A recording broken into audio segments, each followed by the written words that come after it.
देवियों सज्जनों, boys and girls, सभी को नमस्कार। कैसे हैं आप लोग? Welcome to CA foundation, welcome to the world of CA. चलो, तो आज हमारी पहली क्लास है। आपको कैसा लग रहा है सीए कोर्स स्टार्ट करने पर? ठीक है, आई होप 12th से बाहर निकले हैं तो आपको अभी बड़ा अच्छा लग रहा होगा, नए जोश और नए उमंग के साथ। तो देवियों सज्जनों, आज जो हमारी पहली क्लास है, इस पहली क्लास में हम अपने समझेंगे। पर सबसे पहले मैं अपना परिचय देता हूँ। आई एम विशाल रामचंदानी और मैं एक चार्टर्ड फाइनेंशियल एनालिस्ट हूँ, सीएफए। और मैं आपको इस यात्रा में, जो आपकी सीए फाउंडेशन की यात्रा है, इस यात्रा में मैं आपको इकोनॉमिक्स और बिजनेस कमर्शियल नॉलेज पढ़ाऊंगा। हमारा सब्जेक्ट जो है, हमारे सब्जेक्ट का नाम है business economics and business and commercial knowledge. क्या होता है ये सब्जेक्ट, उसमें क्या क्या आता है, ये सब हम अभी पढ़ेंगे। राइट। हम आज की क्लास में हमारी यात्रा कैसे चलेगी, इसके क्या क्या नियम हैं, क्या क्या रूल्स हैं, किस तरह से हम पढ़ेंगे, नोट्स आपको कैसे मिलेंगे, आप एग्ज़ाम के लिए कैसे प्रिपेयर करेंगे, सिलेबस हमारा क्या क्या है, टेस्ट हमारे कैसे होंगे, क्या क्या स्टडी मटेरियल हमको मिलेगा, ये सब हम आज इसमें डिस्कस करने वाले हैं। हम कोई पहला चैप्टर, नया चैप्टर स्टार्ट नहीं करेंगे। हम केवल अपने क्या करेंगे, अपने इंट्रोडक्शन को, अपने सिलेबस को समझेंगे। ठीक है। तो इस चैप्टर का नाम इंट्रोडक्शन टू सिलेबस है। पहले समझे तो सही कि हमारा सिलेबस क्या है। राइट। जब हम माउंट एवरेस्ट चढ़ते हैं तो पहले पहाड़ के बारे में जानते तो हैं कि ऊपर टेम्परेचर कैसा है, उसकी ऊंचाई कितनी है, उसके बाद चलना चालू करते हैं। तो आज हम इसको समझेंगे कि यह कौन सा माउंट एवरेस्ट हमको चढ़ना है। ठीक है। एक बात की मैं आपको गारंटी देता हूँ, आपने इकोनॉमिक्स पढ़ा हो या नहीं पढ़ा हो, आप इकोनॉमिक्स बैकग्राउंड से हैं या नहीं हैं, बट ये जो हवा बना रखा है सीए का, जब आप ये पढ़ने जाओगे तो आपको रियलाइज होगा, आपको इस बात का पता लगेगा कि ये केवल हवा है और ये बड़ी आसानी से क्लियर किया जा सकता है। ठीक है। तो बिल्कुल डरना मत कि यार हमने तो सुना है कि सीए बहुत टफ होता है, बहुत मुश्किल होता है, अच्छों से नहीं होता।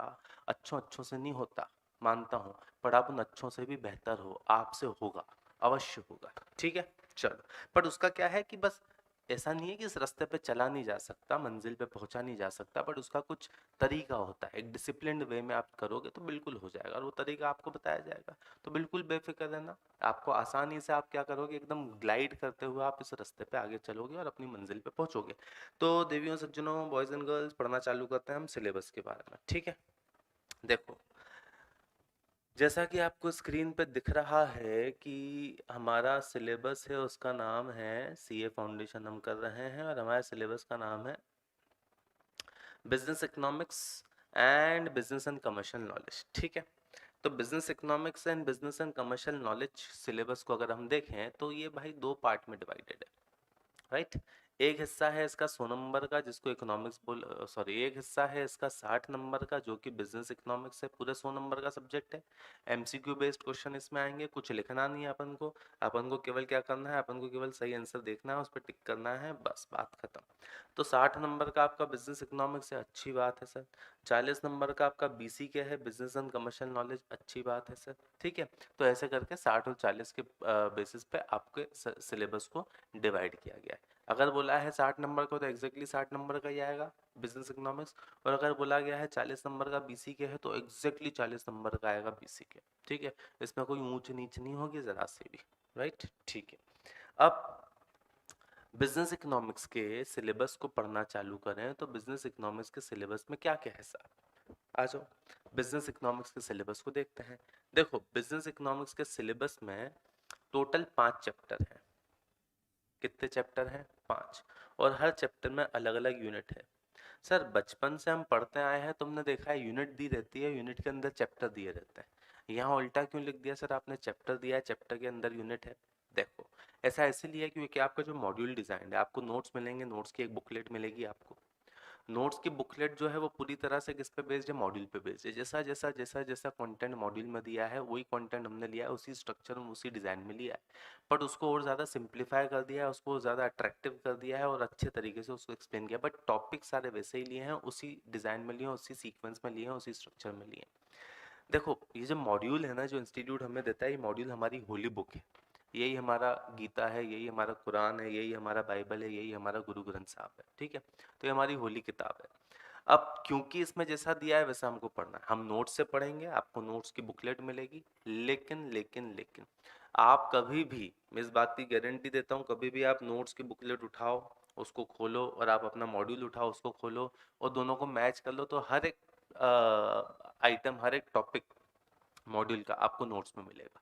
तो मॉड्यूल के बाहर इंस्टीट्यूट कुछ नहीं पूछता, तो हमको भी क्या करना है, एकदम मॉड्यूल के हिसाब से चलना है कि मॉड्यूल में क्या दिया है। हर एक चीज़ जो मॉड्यूल में दी उसको हमको समझना है, मॉड्यूल के पीछे के क्वेश्चन करना है, हर एक चीज़ मॉड्यूल की समझनी है, बस इतना हमको करना है। ठीक है, तो ये मॉड्यूल में ही ऐसा डिज़ाइन दिया हुआ है, चैप्टर चैप्टर के अंदर यूनिट्स, तो ये चैप्टर चैप्टर के अंदर यूनिट्स आपको यहाँ पे दे दिए। ठीक है साहब, चलो पहला जो चैप्टर है उसको अपन बोलते हैं चैप्टर 1। चैप्टर 1 का जो नाम है वो है nature and scope of business economics. Nature and scope of business economics मतलब ये परिचय का चैप्टर है, इसमें केवल परिचय कराया जाएगा बिजनेस इकोनॉमिक्स से आपका। इसमें 2 यूनिट है, पहली तो इंट्रोडक्शन और दूसरी है basic problems of an economy and role of price mechanism. Basic problems of an economy, जितने भी बच्चे जो इकोनॉमिक्स बैकग्राउंड से हैं, आपने कभी ना कभी पढ़ा होगा, 11वीं कक्षा में पढ़ा होगा, 12वीं कक्षा में पढ़ा होगा। ठीक है, सीबीएसई वालों ने 11वीं में पढ़ा होगा, जो एमपी बोर्ड वाले या दूसरे स्टेट बोर्ड या वो हैं उन्होंने 12वीं में पढ़ा होगा, कभी ना कभी पढ़ा होगा अगर इकोनॉमिक्स बैकग्राउंड से हो, कि बेसिकली 3 मेजर प्रॉब्लम होती हैं कि इकोनॉमिक्स की, what to produce, how to produce, for whom to produce, क्या प्रोड्यूस करें साहब, किसके लिए प्रोड्यूस करें साहब, ठीक है, कैसे प्रोड्यूस करें साहब। तो ये इनको क्या बोला जाता है, इनको बोला जाता है basic problems of an economy. यही इसमें सिखाया गया, बहुत छोटा सा चैप्टर है साहब, बहुत छोटी सी यूनिट्स हैं इसके अंदर। ठीक है, 3-3 4-4 पेज में खत्म हो जाती हैं। तो ये तो वही है sir, what to produce, how to produce, for whom to produce, ये तो हमने पढ़ा हुआ है। जो इकोनॉमिक्स बैकग्राउंड से नहीं है, बस दिल छोटा ना करें यार। ठीक है, अभी अपन जब पढ़ना चालू करेंगे तो हम एकदम स्क्रैच से स्टार्ट करेंगे। मैं बिल्कुल ये समझ के या बिल्कुल ये मान के नहीं पढ़ाता कि बच्चे जो बैठे हैं उनको सब आता है इकोनॉमिक्स में। मैं तो ये मान के पढ़ाता हूँ कि जो बच्चे बैठे हैं उनको कुछ भी नहीं आता है इकोनॉमिक्स में। ऐसा इसलिए कि आपको बहुत कुछ आता होगा, नो डाउट, पर ऐसा इसीलिए क्योंकि मेरे को एकदम जीरो से स्टार्ट करना है, एकदम स्क्रैच से स्टार्ट करना है। ठीक है, तो अगर आपने 11वीं 12वीं में, कई बच्चे क्या होते हैं, मैं जब पूछता हूँ ना क्लास में कि 11th 12th में इकोनॉमिक्स था, तो हाँ बोलने में संकोच करते हैं। उनको लगता है कि हाँ बोल दिया तो फिर सर आधी चीजें तो पढ़ाएंगे ही नहीं, इनको लगेगा कि हाँ इसका तो 11th 12th में इकोनॉमिक्स था। तो फिर वो ऐसा बोलते हैं कि सर हाँ था तो सही, बट इतने अच्छे से नहीं पढ़ा। तो बोलता हूँ अरे मैं तो ऐसे ही पूछ रहा हूँ, बिल्कुल चिंता मत करो, अपन तो एकदम जीरो से पढ़ना चालू करेंगे। ठीक है, ABCD से शुरू करेंगे अपन। ठीक, तो ये हो गया यूनिट 1 और यूनिट 2। सेकेंड जो चैप्टर आता है, सेकेंड चैप्टर है theory of demand and supply. ठीक है, theory of demand and supply में सबसे पहले हम पढ़ेंगे यूनिट 1, जो कि लॉ ऑफ डिमांड और इलास्टिसिटी ऑफ डिमांड की बात करती है। लॉ ऑफ डिमांड, प्राइस बढ़ने पर क्वांटिटी कम होती है, प्राइस कम होने पर क्वांटिटी बढ़ती है, उसको लॉ ऑफ डिमांड बोलते हैं। Second theory of consumer behaviour. Consumer behaviour में कंज्यूमर कब कंजम्पशन करता है, कंजम्पशन करने पे उसको सेटिस्फेक्शन मिलता है, वो इक्विलिब्रियम में कब होता है, जब उसको मैक्सिमम सेटिस्फेक्शन मिलता है। ये सब हम इस चैप्टर में पढ़ेंगे। अभी केवल आप बहुत डिटेल में नहीं जा रहे हैं, मैं सब बताते जा रहा हूँ किस चैप्टर में क्या है। जो इकोनॉमिक्स बैकग्राउंड वाले हैं वो कनेक्ट कर रहे होंगे जैसे तैसे, बट जो नहीं है वो नहीं कर रहे होंगे, तो बिल्कुल बेफिक्र रहो, अपन इसको पढ़ना चालू करेंगे। डिटेल में पढ़ेंगे तो आपको सब समझ में आएगा एकदम। तीसरा आता है सप्लाई, यूनिट 3। सप्लाई क्या करती है, सप्लाई प्रोड्यूसर के पॉइंट ऑफ व्यू से है, प्रोड्यूसर प्रोडक्शन करता है, गुड्स एंड सर्विसेज सप्लाई करता है। ठीक है, तो ये जो theory of demand and supply है, इसमें हम 2 चीज़ें पढ़ेंगे, डिमांड के बारे में पढ़ेंगे, सप्लाई के बारे में पढ़ेंगे, और कंज्यूमर के बिहेवियर के बारे में पढ़ेंगे कि कंज्यूमर कब कौन सी कितनी क्वांटिटी कंज्यूम करता है किस कमोडिटी की, और कंजम्पशन करने पे उसको क्या मिलता है। ये हो गया हमारा। ठीक है, चैप्टर 2। चैप्टर 3 पे आते हैं। चैप्टर 3 का जो नाम है वो है theory of production and cost. Theory of production and cost के अंदर 2 यूनिट आती हैं साहब। पहली यूनिट आती है जिसको बोलते हैं थ्योरी ऑफ प्रोडक्शन, और दूसरी यूनिट आती है जिसको बोलते हैं थ्योरी ऑफ कॉस्ट। ये एक प्रोड्यूसर को ओरिएंटेड है पूरा चैप्टर। प्रोड्यूसर प्रोडक्शन करता है तो उसको क्या लगती है, उसको कॉस्ट लगती है। तो इकोनॉमिक्स में प्रोडक्शन की भी अलग अलग थ्योरीज दे रखी हैं। शॉर्ट रन में कितनी क्वांटिटी प्रोड्यूस करेगा, लॉन्ग रन में कितनी क्वांटिटी प्रोड्यूस करेगा। अगर वो प्रोडक्शन करेगा तो कॉस्ट किस तरह से बिहेव करेगी, शॉर्ट रन में कॉस्ट कैसे बिहेव करेगी, लॉन्ग रन में कॉस्ट कैसे बिहेव करेगी। तो प्रोडक्शन की थ्योरीज जो इकोनॉमिक्स में दी गई हैं कि कितनी क्वांटिटी एक प्रोड्यूसर को प्रोड्यूस करनी चाहिए, कितना लेबर और कैपिटल उसको लगाना चाहिए, और जब वो अलग अलग प्रोडक्शन की क्वांटिटीज या प्रोडक्शन की थ्योरीज फॉलो करता है तो कॉस्ट किस तरह से बिहेव करती है। तो प्रोडक्शन और कॉस्ट हम इसमें पढ़ेंगे, ठीक है। फिर आते हैं चैप्टर 4 पे। चैप्टर 4 है हमारा price determination in different markets, अलग अलग बाजार में प्राइस डिटर्मिनेशन, ठीक है। इसके अंदर 3 यूनिट है। देखो इकोनॉमिक्स में अलग अलग टाइप के बाजार होते हैं ना। मार्केट, मार्केट होता है जहाँ बायर्स एंड सेलर्स मिलते हैं, वो वहाँ बाजार बन जाता है। अब इकोनॉमिक्स अलग अलग मार्केट को स्टडी करता है। ये एक मार्केट दूसरे मार्केट से अलग होता है क्योंकि एक मार्केट में जो प्रोडक्ट बिक रहा है वो दूसरे मार्केट में नहीं बिक रहा। Number of buyers and sellers दोनों मार्केट में अलग हो जाते हैं। तो अलग अलग मार्केट होते हैं जिनके कैरेक्टरिस्टिक्स अलग अलग होते हैं, ठीक है। There are two different, there are many different markets in economics with different characteristics.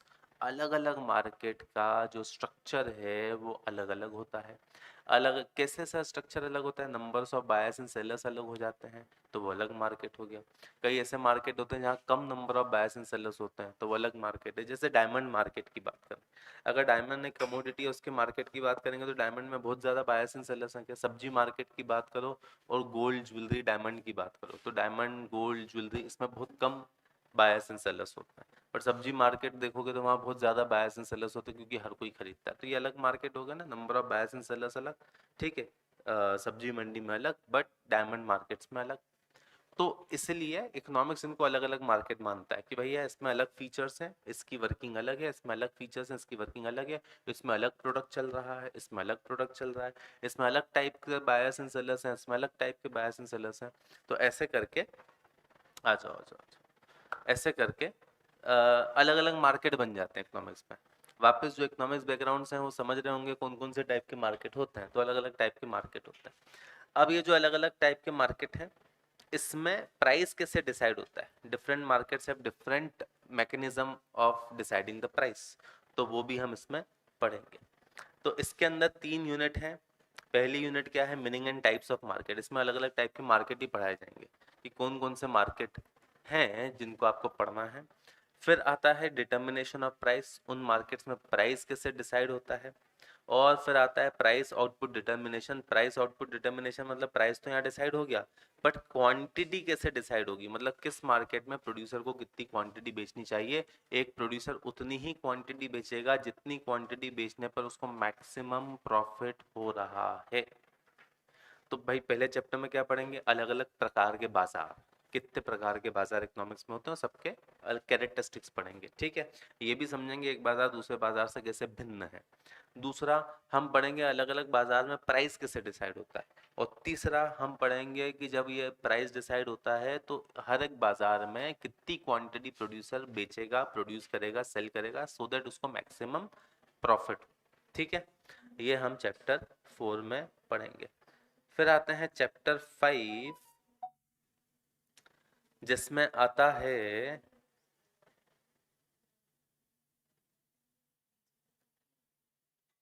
Business cycle. इसकी कोई यूनिट नहीं है, अकेला चैप्टर है, अकेला चलो रे। इसके अंदर कोई अलग अलग यूनिट्स नहीं है, चैप्टर अपने आप में एक यूनिट है। चैप्टर 5 इसका नाम है business cycle. Sir business cycle क्या होती है, बिजनेस साइकिल को हिंदी में बोलते हैं व्यापार चक्र, ठीक है। बिजनेस साइकिल आपने कभी सुना होगा कि किसी भी इकोनॉमी में रिसेशन आ जाता है, डिप्रेशन आ जाता है तो इकोनॉमी ऐसे फ्लक्चुएट होती है। देखो यहाँ पे बूम है, बूम मतलब जब इकोनॉमिक एक्टिविटीज बहुत तेजी से ग्रो कर रही है, इकोनॉमी बहुत तेजी से ग्रो कर रही है, एम्प्लॉयमेंट बहुत ज़्यादा है, ये भी एक बूम है, ठीक है। बट यहाँ पे क्या होता है, इकोनॉमी जब बूम से नीचे जाती है उसकी ग्रोथ स्लो होने लगती है तो मंदी आ जाती है। कभी मंदी सुना है, आप पढ़ते होगे कि भाई पाकिस्तान में आर्थिक मंदी है, श्रीलंका में आर्थिक मंदी है।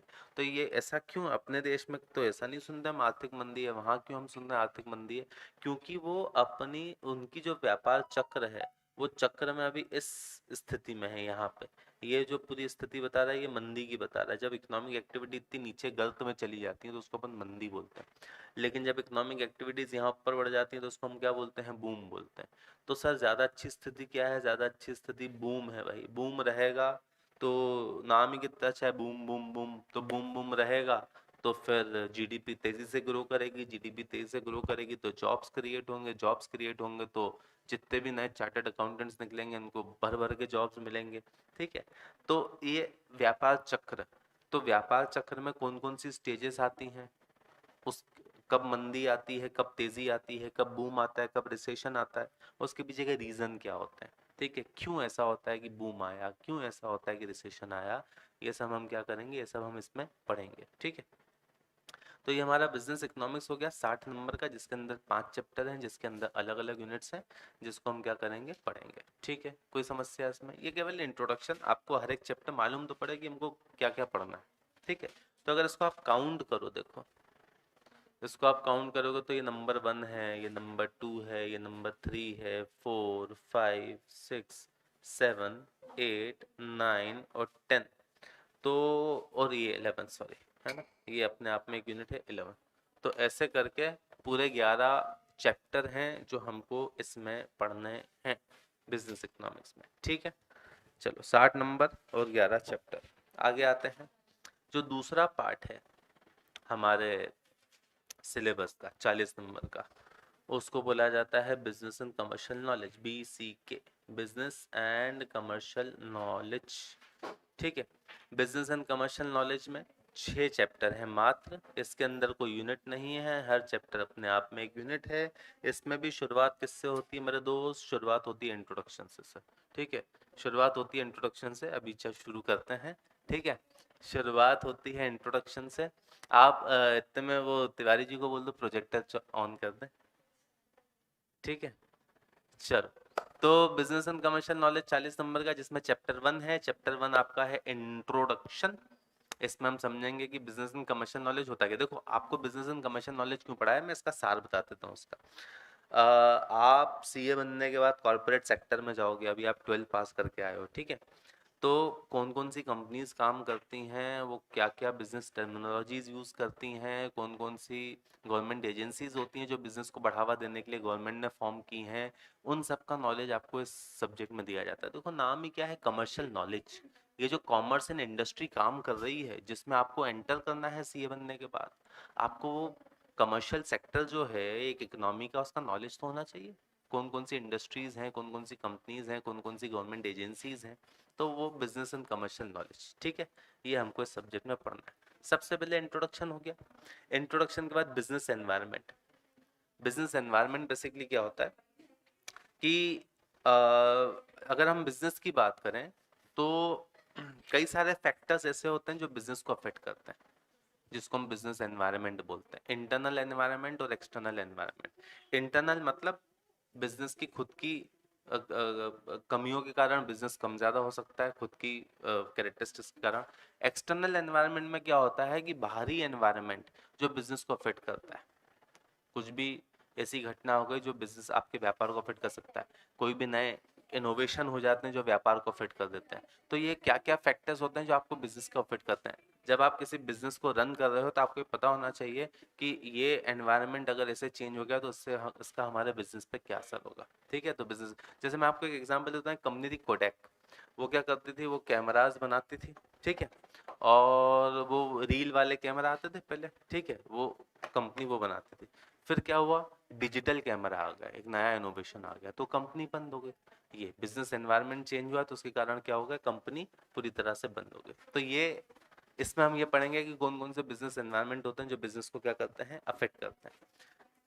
फिर चैप्टर 3 आता है। चैप्टर 3 में हम पढ़ेंगे बिजनेस ऑर्गेनाइजेशंस। बिजनेस ऑर्गेनाइजेशंस के बारे में, कौन कौन सी बिजनेस ऑर्गेनाइजेशंस हैं जो अभी काम कर रही हैं। इसमें 50-60 कंपनीज, उनका जैसे SBI, एक्सिस बैंक, वो कब स्टार्ट हुई थी, उनका हेड क्वार्टर कहाँ है। तो इसमें कुछ समझने वाली चीज़ नहीं है, केवल आपको क्या करना पड़ेगा, याद करना पड़ेगा। ठीक है, फिर आता है government policies for business growth. Business को बढ़ावा देने के लिए गवर्नमेंट ने कौन कौन सी पॉलिसीज बनाई, कौन कौन सी नीतियां बनाई, वो सारी पॉलिसीज, वो सारी नीतियां हम इसमें पढ़ेंगे। फिर आता है ऑर्गेनाइजेशन फैसिलिटेटिंग बिजनेस। व्यापार को बढ़ावा देने के लिए, बिजनेस को बढ़ावा देने के लिए गवर्नमेंट ने कई सारी ऑर्गेनाइजेशंस बनाई। ठीक है, जो व्यापार को क्या देती हैं, बढ़ावा देती हैं। फॉर एग्जांपल आरबीआई, आरबीआई को फॉर्म किया गया, रिजर्व बैंक ऑफ इंडिया, ये भी एक ऑर्गेनाइजेशन है। क्यों फॉर्म किया गया? ताकि reserve bank of India banking sector को बढ़ावा दे। आईआरडीआई फॉर्म किया गया, insurance regulatory and development authority of India. क्यों बनाया गया आईआरडीआई? ताकि ये इंश्योरेंस सेक्टर को बढ़ावा दे, इंश्योरेंस कंपनीज को बढ़ावा दे। तो ये ऐसी एजेंसीज हैं जो व्यापार को बढ़ाने के लिए बनाई गई हैं कि आप कुछ ऐसे नियम बनाओ, ऐसे रूल्स बनाओ ताकि ये जो सेक्टर है ये ग्रो करे। तो ऐसे कौन कौन सी ऑर्गेनाइजेशंस हैं जो सरकार ने बनाई हैं जिससे बिजनेस ग्रो करे, वो हम इसमें पढ़ेंगे। फिर आखिरी में आता है कॉमन बिजनेस टर्मिनोलॉजीज। तो कॉमन बिजनेस टर्मिनोलॉजीज में हम क्या पढ़ेंगे कि क्या क्या ऐसे बिजनेस टर्मिनोलॉजीज हैं जो यूज होती हैं डे टू डे। जब आप बिजनेस में एंटर करते हो तो डे टू डे लाइफ में ये बिजनेस टर्मिनोलॉजी यूज होती हैं। ठीक है। फॉर एग्जाम्पल कुछ business terminologies, merger, acquisition, take over, bank overdraft, ये सब क्या है, इक्विटी, प्रेफरेंस, ये सब क्या है, ये बिजनेस टर्मिनोलॉजीज हैं जो डे टू डे लाइफ में बहुत ज़्यादा यूज होती हैं। तो कौन कौन सी बिजनेस टर्मिनोलॉजीज हैं ये हम इसमें पढ़ेंगे। ठीक है। तो ये 6 चैप्टर मिला के आपके 40 नंबर का बिजनेस एंड कमर्शियल नॉलेज है। तो 11 चैप्टर हमने वहां देखे थे, 6 चैप्टर हमने यहाँ देखे थे, 17 चैप्टर हैं देवियों सज्जनों बॉयज एंड गर्ल्स, और ये 17 चैप्टर में आपका 100 नंबर का इकोनॉमिक्स क्या है, समाया हुआ है। ठीक है। तो आप सच सच बताओ, ये पूरा सिलेबस देख के क्या आपको ऐसा लगता है कि ये तो बहुत बहुत रॉकेट साइंस है सर, ये तो बहुत ही मुश्किल है, ये तो हमसे कैसे होगा? है? बिल्कुल नहीं लगता। तो फिर देखो, जब बिल्कुल नहीं लगता तो फिर जिसने भी आपको बोला बेटा सीए सोच समझ के करना बहुत मुश्किल है, तो उसने कुछ गलत बोला होगा, है ना? या तो वो समझने में भूल कर गया होगा कि भैया सीए की यात्रा कैसे होती है। तो इतना मुश्किल नहीं है देवियों सज्जनों, अच्छे से पढ़ोगे, मन लगा के पढ़ोगे तो आराम से पास हो जाएगा। ठीक है। तो ये हो गया हमारा आज का क्लास। हमने सिलेबस पढ़ लिया, हर एक टॉपिक सिलेबस का देख लिया कि उसमें हमको क्या पढ़ना है, थोड़ा एक एक लाइन में हमने ये समझ लिया। अगले लेक्चर में हम पढ़ेंगे, अगले लेक्चर में हम इंट्रोडक्शन से शुरू करेंगे और उस इंट्रोडक्शन में हम समझेंगे कि इकोनॉमिक्स क्या होता है। ठीक है। अगली क्लास में भी हम केवल इंट्रोडक्शन ही समझेंगे, हम इकोनॉमिक्स का इंट्रोडक्शन लेंगे। अभी सिलेबस हमने देख लिया, फिर उसकी अगली क्लास से हम पहला चैप्टर पढ़ना चालू करेंगे। तो एक क्लास और आपकी इंट्रोडक्शन की होगी छोटी सी, उसके बाद हम पहला चैप्टर स्टार्ट करेंगे। तो देवियों सज्जनों बॉयज एंड गर्ल्स, हम आज की सभा करते हैं समाप्त, मिलेंगे अगली क्लास में। तब तक take utmost care of yourself, tata bye bye.